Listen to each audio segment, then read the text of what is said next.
Support WrestleTalk! Give us a subscribe. Hello and welcome to the WrestleTalk News. Actually, there's also a little bit of MMA today. Hello and welcome to the WrestleTalk News. Hello and welcome to the MMA News. Mixed Martial Wrestle News. Martial Talk News Wrestle. Wrestle Arts Martial News. I've got it. Hello and welcome to the Brock Lesnar Doesn't Give a Shit News. I'm Ollie Davis. Brock Lesnar's last fight was at UFC 200 last July, where he beat Mark Hunt. Not a swear word. It later came out, though, that Lesnar had failed 2 drug tests leading up to the match. The decision was overturned and Brock was suspended for a year. Lesnar then informed the UFC he was retiring from MMA in February. 2 weeks ago, however, news broke that Lesnar was planning to re-enter USADA's testing pool, a prerequisite to fighting in the UFC again. Upon re-entering the pool, Brock would then have 5 more months left to serve of his 1-year ban, which was frozen on his retirement. While denied by the UFC, several reputable wrestling sites, including Pro Wrestling Sheet and the Wrestling Observer, confirmed the stories as true. Jon Jones, himself returning from a USADA 1-year ban, made his triumphant comeback at UFC 214 over the weekend, beating Daniel Cormier to win the UFC Light Heavyweight Championship. He dropped Lesnar's name as a possible future opponent the week before the fight, but a Brock vs Jones match was nothing more than fan speculation. Then, after beating Cormier on Saturday night, Jones called out the Beast Incarnate in his post-fight interview. Brock Lesnar, if you want to know what it feels like to get your ass kicked by a guy who weighs 40 pounds less than you, meet me in the octagon.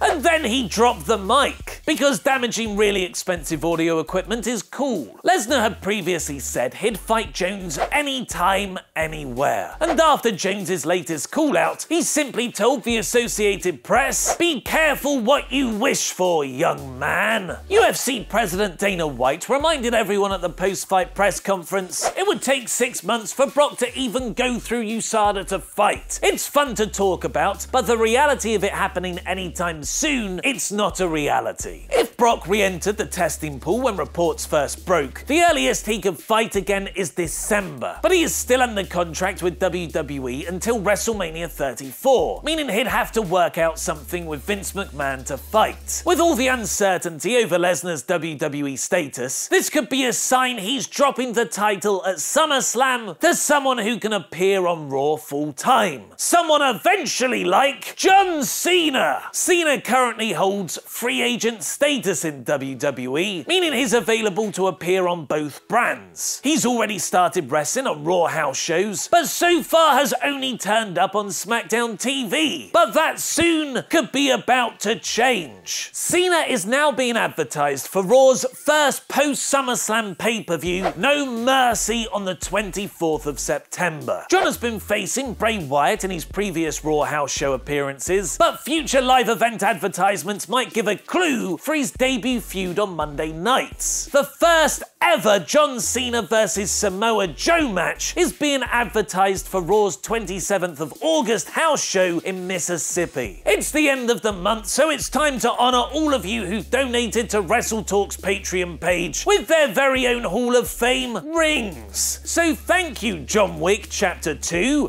the luxurious Alex Latham, Notorious Little Dre, Jay Grizzly Bear, Diamond Mitchell Jander, Courtney Chaos, who you can follow on Twitter at QueenhouseChaos, The Craftsman Blake Carpenter, Phil Ain't No Stopping Ford Now, The Hamburglar McGross, The Nightmare Michael D. Bellamere, who you can follow on Twitter at McD487, Paulie Dangerously Jarman, who you can follow on Twitter at Paul_Diablo, The Hairy Hannibal Harry Burgess, and Queen Elizabeth Mazora.